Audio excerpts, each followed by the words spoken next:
Hi, third grade. This is Ms. Stratemeyer here. I was so excited to see some of you this morning, and I am beyond excited to join some of your classrooms as this new virtual learning keeps going.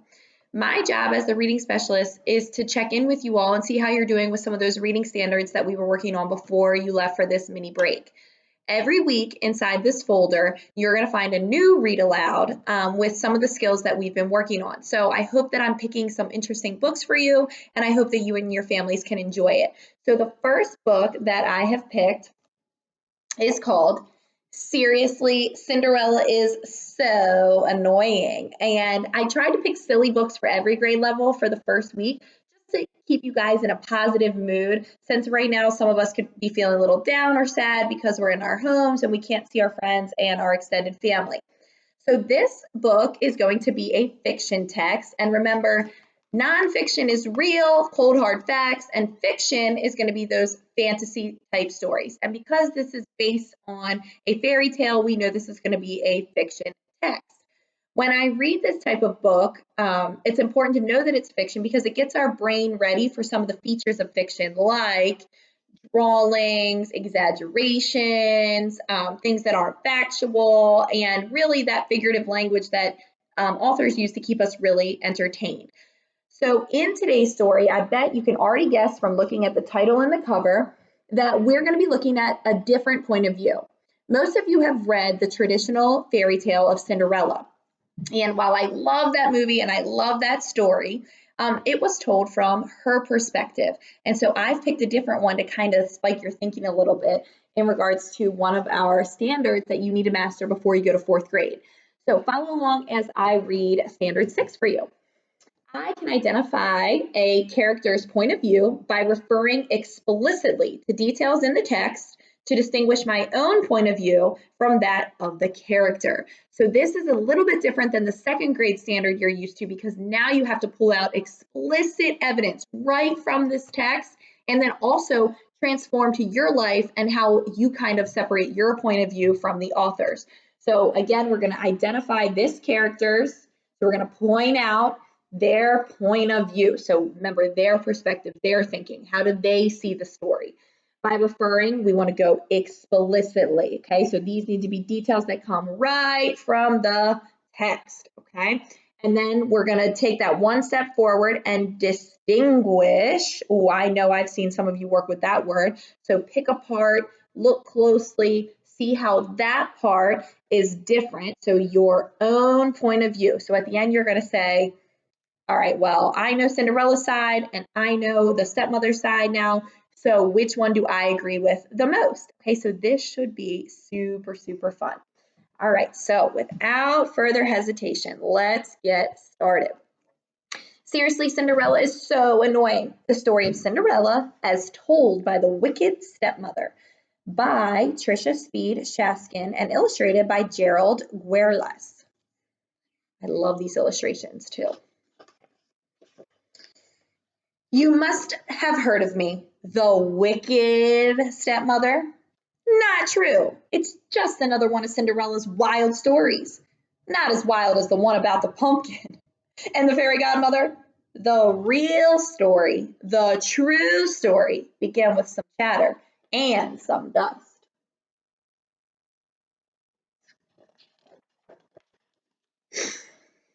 All I ever wanted was a husband and a mansion. Yeah, same. Before I married Cindy's father, my two darlings and I had met Cindy only a few times. The girl had seemed normal then. After I married Cindy's father, my darlings and I moved in. When I had just one foot on the front step, my dear husband kissed me goodbye and said, I'm off on business. He leaves often, Cindy said, but the animals stay put. They talk, they joke, they sing, they even help out, especially the bluebirds.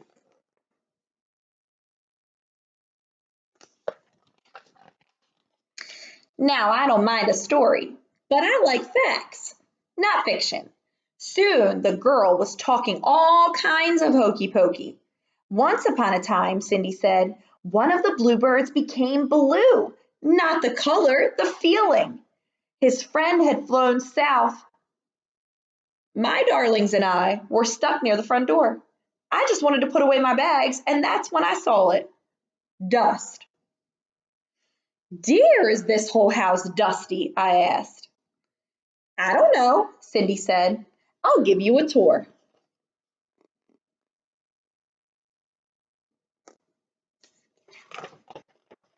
In the dining room, Cindy told stories. In the study, Cindy told stories. Nonstop. Girls, I said, time to get to work. This place needs a good cleaning. Once upon a time when I was cleaning, Cindy started. Oh boy. Cindy mopped the floor, but she finished so fast, my darlings had barely started. Did you know how robins and sparrows are my friends? She said. But the sparrows don't like the robins, silly creatures. Once upon a time, one of the robins. Cindy, dear, I said, why don't you go and wash the clothes now? But Cindy washed them so fast. How on earth did she do it? I had to find another chore for her just to keep her busy. If there's one thing squirrels love, it's washing clothes, Cindy said. The rats, though, would rather iron. You know, one day Squirrels and rats don't do laundry. Quit telling such foolish stories, I said. Time passed, but nothing changed. In the garden, Cindy told stories. In the kitchen, Cindy told stories. At dinner, I couldn't hear myself think. Dear, please, I said, stop talking. But Cindy didn't stop. One day, a letter arrived. It was an invitation to the king's ball. So up until this point, I have noticed some similarities about Cinderella's story, like the cleaning and the bluebirds, and I've also noticed some differences, simply just based on this picture alone. If I'm imagining the stepmother's face and what she's thinking, I can tell that if she was talking all day long, that they're probably getting a little annoyed by her. So I'm seeing a connection here too about the ball. So let's see if her version's the same. The prince would surely fall in love with one of my darlings. Then they would marry, live in a beautiful castle, and one day be king and queen of the land. Oh, stepmother, I have to go too, said Cindy. Once upon a time, a girl and a prince. And then, just like that, Cindy lost her voice. Imagine, it had to be from all that storytelling. Well, what could I do? I told Cindy she had to stay home for her health. She cried, of course, but a ball was no place for a sick girl. She needed her rest. Sometimes it's so hard being a stepmother. How do you believe that's really what happened? At the ball, my darlings twirled, they whirled. But then some strange girl waltzed in. Her gown was magnificent. I couldn't take my eyes off of it.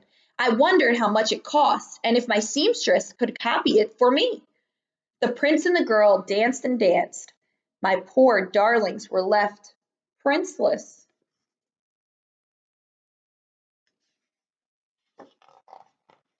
A few days later, the prince made an announcement. A glass slipper had been left at the castle. The prince would marry the girl whose foot it fit. Our big chance.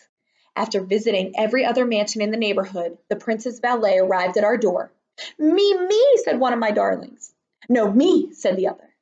One at a time, said the valet. Each girl tried, but the shoe, you got it, didn't fit.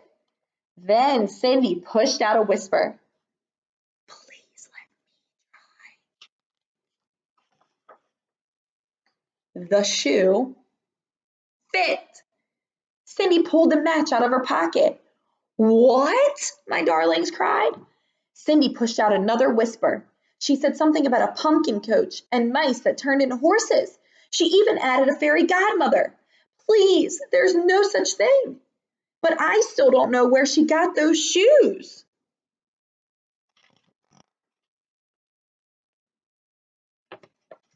A few days later, the prince married Cindy.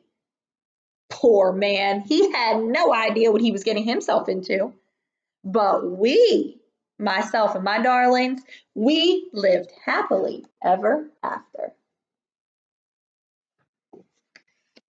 So now that you have heard the real story from the stepmother, you have now heard 2 points of view. So remember, our job in third grade is not just to pull out what the author's point of view or the narrator's point of view is in a story, but it is also to distinguish your own point of view. So I'm going to give you a job posted right underneath of this video as a discussion. I'd like you to post an answer to my question there about how your point of view is either the same as Cinderella's, which is that traditional fairy tale, or is it the same as the wicked stepmother, who doesn't seem so wicked after all.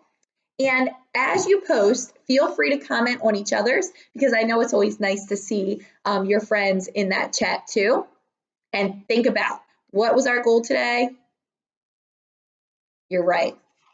Point of view. All right, so I hope this made your mind think a little bit, and I'm looking for your creativity as you distinguish your own point of view using maybe some details from this text or from the traditional story.